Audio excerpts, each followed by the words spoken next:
There's a specific kind of quiet that settles over a house when two people are learning each other without admitting that's what they're doing. Not silence. Quiet. The kind where someone leaves coffee on the counter before you're awake. Not because they were asked, not because it's their job, just because they noticed. The kind where a man who hasn't laughed easily in 3 years finds himself sending a link to a woman he barely knows, just because he thought she'd get it. And neither of them says a word about what that means. This is a story about two people who agreed to a transaction and found themselves standing inside something they didn't have a contract for. It is also a story about hiding. Not the dramatic kind. Not lies told in the dark.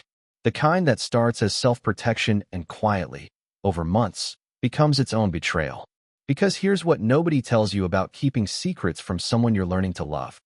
It doesn't feel like dishonesty from the inside. It feels like being careful. And by the time you understand the difference, the person you were protecting yourself from is already the person you needed most. Stay with me. Darnell Whitfield is 38 years old when his mother says the thing she's been holding since October. She doesn't say it like a request. Celestine Whitfield doesn't make requests. She makes statements and waits for the world to catch up with them. She says, "I want to see you settled, baby. Before I can't." She doesn't say she's scared. She doesn't have to. Darnell has known his mother's fear since he was 9 years old, sitting in a hospital waiting room that smelled like antiseptic and burned coffee, learning that love and terror can share the same breath. He spends 6 weeks telling himself he's considering it. What he's actually doing is grieving something he's never had long enough to miss properly, the ordinary version of a life. The one where you meet someone and the stakes are only personal. Where trust is a risk, not a calculation. He tried that version once, gave it everything he knew how to give, and watched it end when a woman he'd believed and sold a story about him to a financial blog for $4,000 and a byline. So when the attorney puts a file in front of him and says there's a structured option, a private arrangement, a contract, a woman in a difficult situation who needs stability, Darnell doesn't flinch. He reframes it the way men who are good at strategy reframe everything, as a problem with a solution. A transaction with a human variable, clean on paper, contained. Nobody gets hurt if nobody expects anything. He almost believes himself. Cecilia Marsh is 34. She has been improvising her life in Atlanta for 4 years in the way that looks like boldness from the outside and feels like holding your breath from the inside. You know that specific paralysis? The one where you're standing in your kitchen, looking at a stack of envelopes with red ink on the windows. You don't open them. You move them from the counter to the fridge, as if the cold will stop the interest from growing. Cecilia lived in that paralysis. She was an expert at building things, restoring them, reading their bones, but her own structure was debt and improvisation and a lease expiring in February. She has one friend who knows the real numbers. Priscilla, the only person Cecilia doesn't perform competence for. When the contract was presented to her, she didn't see a man. She saw a number that could make the red ink go away. She told the attorney, "I don't need to know who he is.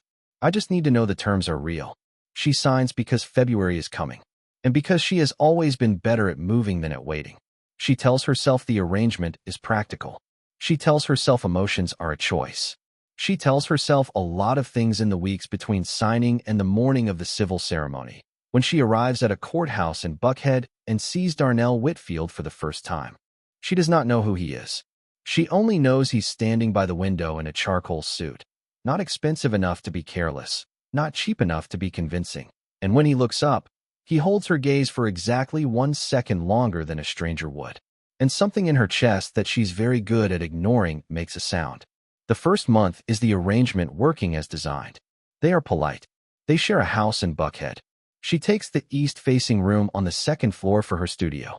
He leaves before 7 every morning. They eat dinner together 3 or 4 times a week because his assistant schedules it, initially for appearances, later out of something neither of them names. What they have, in those first weeks, is a very sophisticated version of coexistence. Cecilia tells Priscilla, "It's fine. He's quiet. It's manageable." Priscilla says, "That's the least convincing fine I've ever heard." Cecilia tells her she doesn't know what she's talking about. She spends the rest of the night in her studio, not thinking about the way Darnell said thank you for dinner, not as a reflex, but as though he meant it. Here's what Cecilia doesn't know. She doesn't know that Darnell Whitfield's firm manages $2.3 billion in assets. She doesn't know that in certain rooms she's never been invited into, rooms she doesn't know exist, his name carries a weight she hasn't been given access to. She doesn't know that he walks to a parking garage every morning, steps into a car that costs more than her graduate degree, runs a private empire for 10 hours, and then parks 3 blocks away and walks home. She doesn't know that when she asks how his day was, and he says same as always, he is moving the world while staying perfectly still. She doesn't know any of this. And here is what I need you to understand. Darnell doesn't think of it as hiding. He thinks of it as protecting the thing that's happening between them from the weight of what he is. He tells himself, if she knows the full scope of Whitfield Capital, she stops seeing him. She starts seeing the thing around him. He has watched it happen before. He is terrified of watching it happen again. So he says nothing. And every day he says nothing, the silence builds another layer. Not maliciously, carefully. And careful things, when they go wrong, tend to go very specifically wrong. I was at a Waffle House on Northside Drive at 4 in the morning. Tuesday, the rain doing that heavy southern thing where it feels like the sky is giving up. I wasn't eating, just sitting there, watching steam rise off a plate of hash browns, turning this story over. And it clicked, not in a useful way immediately, in the way that things click when they're still uncomfortable. Because what I kept running into, and couldn't resolve, was this. Darnell isn't a villain. He isn't even particularly wrong about what he fears. He is a man who learned, through one specific and humiliating experience, that being fully known is a liability. And so he built a structure around himself. And then, without meaning to, he invited someone to live inside that structure. And the question I kept putting down and picking back up was, at what point does protecting yourself from someone become a form of dishonesty with them? I put the fork down and I knew I had to tell you this story. Not because it ends cleanly, because it doesn't. Before we go further, let me name something. Because once you have a name for it, you'll see it everywhere. There's a psychological mechanism running underneath this entire story called the approval reflex. It's the learned compulsion to manage how other people see you, not because you're a liar, but because your nervous system has learned, through experience, that being the real you is a liability. Julian Vance grew up in a house where his name was a brand before it was a name. His father ran the kind of company where being a son was a job description. The approval reflex got wired in before he had a choice about it. For Darnell, it arrived differently, through one woman, one story, for $1,000, and the specific kind of betrayal that doesn't just hurt but rewires. The result looks the same from the outside either way. A man who can read a room in under 10 seconds and has not let anyone read him in years. Modern analogy. Think of a phone that's constantly searching for a signal in a dead zone. The battery drains. The system overheats. Eventually, it just shuts down. Not broken. Not dead. Protecting itself. The reason this matters here is that the intimacy Cecilia is slowly building with Darnell, through dinners and late conversations and texts with no captions, is not landing on a man who doesn't feel it. It's landing on a man whose system is working overtime to manage the fact that he feels it. That distinction is everything. Bridge back. Which is exactly what makes month 3 so dangerous for both of them. By month 3, something has shifted in the grammar of the house. Not declared, not discussed, living in the small things. Cecilia leaves coffee on the counter every morning, black, 2 sugars, without being asked, because she noticed in week 4 that's how he takes it, and she never forgot. Darnell texts her things. A link to an article about a gallery she mentioned once, in passing. A meme about Atlanta traffic that makes her laugh out loud alone in her studio. A photograph of a sunset from the roof of his office building with no caption. She sends back, "You have feelings about sunsets?" He sends back, "Don't tell anyone." She tells Priscilla, "It's still the arrangement." "I know what it is." Priscilla says, home. Cecilia says, "Don't do that." Priscilla says, "I'm not doing anything." Cecilia says, "You're doing the home." Priscilla says, "I'm just listening, babe." Then, because Priscilla has known Cecilia for 11 years and understands exactly when to say the thing.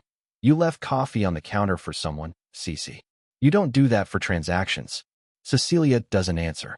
She doesn't have a good answer. Then there's the cufflink. She finds it in the lint trap of the dryer. Gold. Heavy. Engraved. 2 letters interlaced in the specific way of things that are commissioned, not purchased. the kind of object that belongs to a different category of life than the one she understood herself to be living in. She holds it in her palm while the laundry sits cold in the basket. She doesn't ask him about it that night. She does something worse. She begins to watch him. This is the thing about anxious attachment, and I want to be precise about what that term actually means, because it's not just a label for overthinking. Anxious attachment is what forms when love and uncertainty get wired together early. When the people who were supposed to be consistent weren't. The nervous system learns to scan, to fill gaps, to interpret silence as information. Cecilia's brain starts doing exactly that. When Darnell's phone buzzes at 11 p.m. and he takes the call in the other room, she doesn't think. He runs a large company. She thinks he's pulling away. She thinks the man I was starting to trust is looking for an exit. She doesn't know she's the only real thing in his world. She only knows that something doesn't add up. And the space between what she sees and what she understands is where the story starts to fracture. Actually, stop what you're doing for a second. This next part is the reason the whole story exists. If you've made it this far, I think you already know why this matters. Not because it's extraordinary, because it isn't. Because somewhere in two people learning each other through the cracks of a practical arrangement, you recognize something. Maybe it's the coffee left on the counter. Maybe it's the specific feeling of realizing, slowly, without permission, that someone you were not supposed to care about has become the person you're most honest with. Drop a 1 in the comments if you know that feeling. I want to see how many of us are sitting with this right now. The shift happens on a Saturday in month 4. Priscilla visits. Cecilia makes brunch. Darnell is home. A meeting canceled, a rare unscheduled morning. He shakes Priscilla's hand. He is polite, conversational with the ease of someone who has spent 20 years in rooms where conversation is a professional skill. Priscilla is sharp in the specific way of people who read people for sport. She looks at him. She looks at Cecilia. She looks back at him. And then, because she has no reason to be diplomatic and because she has not been briefed on what Cecilia does and doesn't know, she says, "Wait, weren't you in a Forbes feature? The piece on Black Wealth building?" The room goes very quiet. Not dramatically. Specifically, the kind of quiet that has a shape. Darnell confirms it.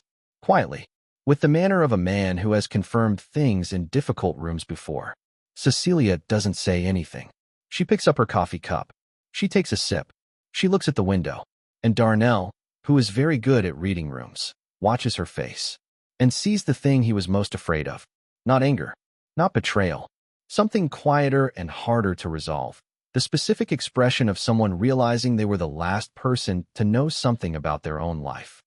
Priscilla carries the next 40 minutes of conversation almost entirely on her own. Cecilia performs normalcy with the precision of someone who has done it before. Darnell performs normalcy with the precision of someone who knows exactly what he's done and has no defense he's willing to say out loud yet. The next 3 days are the arrangement at its most brittle. They are polite. They eat dinner. They talk about neutral things. But the quality of the silence has changed. It's no longer the quiet of two people learning each other at a careful distance. It's the quiet of two people waiting. Cecilia waits because she doesn't trust herself to start the conversation before she knows what she actually wants to say. Darnell waits because he doesn't have a version of the truth that doesn't implicate his own cowardice. And here is what I keep coming back to about those 3 days. Silence isn't peace. Silence is just the absence of noise. They were having a very specific argument about trust, about what he withheld, about what she'd been building toward without knowing the floor plan, without either of them saying a word. On the 3rd evening, Cecilia comes downstairs. Same chairs as always. The ones that face each other. She says, "How much?" He says, "What?" She says, "The firm. How much does it manage?" A pause. 2.3 billion. She nods. She doesn't say anything for a moment. Then, was there other coverage? Beyond Forbes? He tells her. Not everything at once. In pieces, the way things come out when someone has decided to stop managing the information flow and just answer the questions. She listens. When he finishes, she is quiet for a long time. Then, "I want to understand something. And I need you to tell me the truth." He says he will. She says, "Did you think I wouldn't have signed the contract if I'd known?" He looks at her. He says, "No." She says, "Then why?" And here is where Darnell Whitfield, who has navigated boardrooms and acquisition negotiations and the particular violence of the financial press, sits in his own living room across from a woman he married as a transaction, and runs out of strategy. He says, because the last time someone knew exactly who I was, they used it.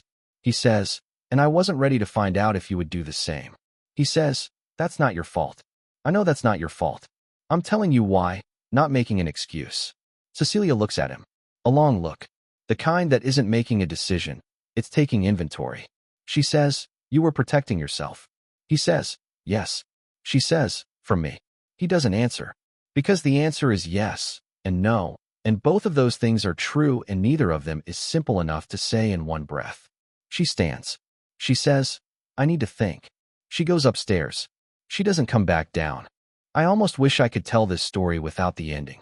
Because once you understand what was actually happening underneath all of it, you cannot go back to the version where it was just a sad story about two people who could not make it work. It becomes something more specific, more uncomfortable. Darnell was willing to let Cecilia believe something that wasn't true about the shape of their life, just so he wouldn't have to admit the shape of himself. He preferred her confusion to her potential greed. That is a specific kind of broken. And I say that not to condemn him. I say that because I think most of us have done a version of it. Have kept something back not because we wanted to deceive someone, but because we needed to see who they were going to be first. And by the time we were sure enough to tell them, the silence had already become its own decision. This channel isn't for people who want love stories tied up cleanly. It's for people whose emotional intelligence is high enough to sit with the version that's actually true. If that's you, you're in the right place. The watch-through reward. The thing I held back until now. I said at the beginning that secrets aren't always the opposite of intimacy. Sometimes a secret is the only way a person knows how to protect what they feel from the weight of what they've survived. That's true. And it's also not enough. Because here is what the intimacy ceiling actually does. Over time, quietly, without announcing itself. It doesn't just keep people out. It keeps you in. Darnell spent 3 years building a structure designed to prevent loss. And what the structure actually produced was a life in which nothing could fully arrive. The coffee on the counter was real. The text with no caption was real. The 2-hour conversation and the wine and the alarm set 10 minutes earlier just to be downstairs when she came down. All of it was real. But it was happening inside a lie. And you cannot build something permanent on a foundation you're not willing to let the other person see. That's not a romantic principle. That's structural. Cecilia would know. The coffee still appeared on the counter the morning after. Out of something too close to habit to separate. Darnell stood at the counter longer than usual before he picked it up. I don't know where you're watching this. Maybe it's late. Maybe you're supposed to be doing something else right now. But if you've made it this far, I think you already know why this part is the hardest. Not the confrontation. The morning after.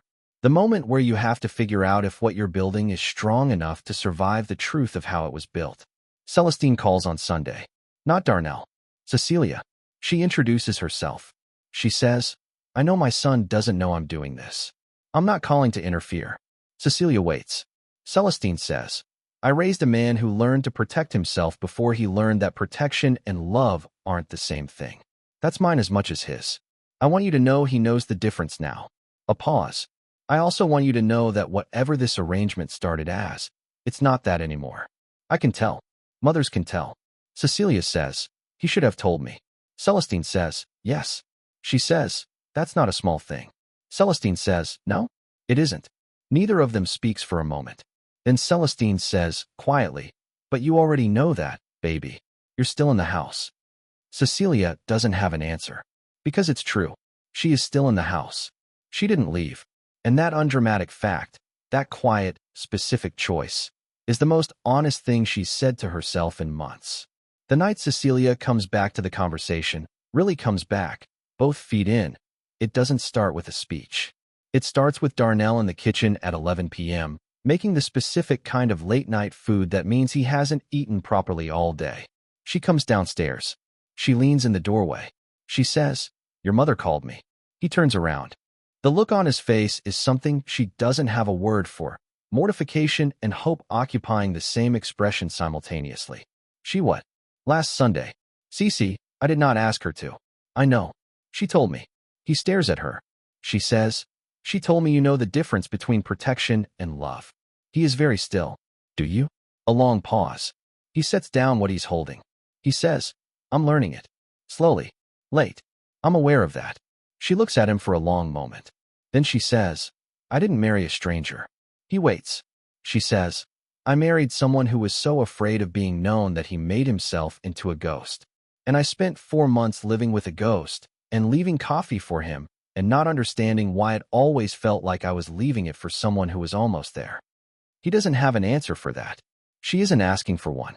She says, sit down. He sits. She makes food. They eat at 11 p.m. in a kitchen that has become, without either of them voting on it, the room where the real conversations happen. And she says, I can't live in a haunted house. I want you to understand that. He says, I know. She says, that means you have to stop being a ghost. He says, I know. She says, that's going to take longer than one conversation. He says, I know that too. She looks at him. Then she picks up her fork. That's not a resolution. It's a beginning. And beginnings, unlike endings, require both people to show up again tomorrow. The contract expires. They don't renew it. What they do instead is more ordinary and more specific. Cecilia extends her studio lease. Darnell tells his assistant to stop scheduling dinners, because they're not the kind of dinners that need scheduling anymore. His mother calls on Sunday. She asks how Cecilia is. Darnell says she's good, then pauses and says, she's really good, actually. Celestine says, She doesn't say anything else. She doesn't have to. Here's what I'm still sitting with. Darnell finally told Cecilia. Not over one night, over weeks. The full shape. The inheritance, the firm, the blog story, the $4,000. The way that kind of betrayal doesn't just hurt, but restructures. He expected her to be relieved. He expected something to lift. She listened. And when he was done, she said, I'm glad you told me. She said, I'm also going to need some time to figure out which version of the last 4 months was real and which version was the one you needed me to believe. He said, they were the same version. She said, I know. That's what makes it complicated. She didn't look at the door. She looked at him. And that specific choice of where to look, is the only part of this I'm certain about. The question I can't fully resolve, and I'm not going to pretend I can. How much does someone owe you in the early stages of something unplanned? When does self-protection become a form of dishonesty? And is there a version of what Darnell did? Keeping himself hidden until he was sure that you can understand from the inside, even if you can't excuse it from the outside? Which one are you? The one who hides to feel safe? Or the one who leaves to feel real? Drop your answer in the comments. Not the diplomatic one. The one you'd only say at 4 in the morning when the rain is doing that thing and nobody's watching. This story raised a question I couldn't answer here. What happens when the secret isn't an omission? When it's a lie that was never updated? And the person who told it genuinely believed they were protecting someone they loved? That story is more complicated than this one. And it's right here when you're ready. You stayed for the whole thing. That's not nothing either.